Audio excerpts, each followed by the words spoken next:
કામરેજ નજીક national highway 48 પર અકસ્માત।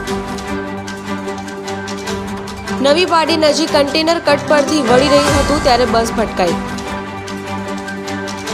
બસ નાસિકથી અમદાવાદ તરફ જઈ રહી હતી। બસમાં સવાર મુસાફરોને થઈ સામાન્ય ઈજા।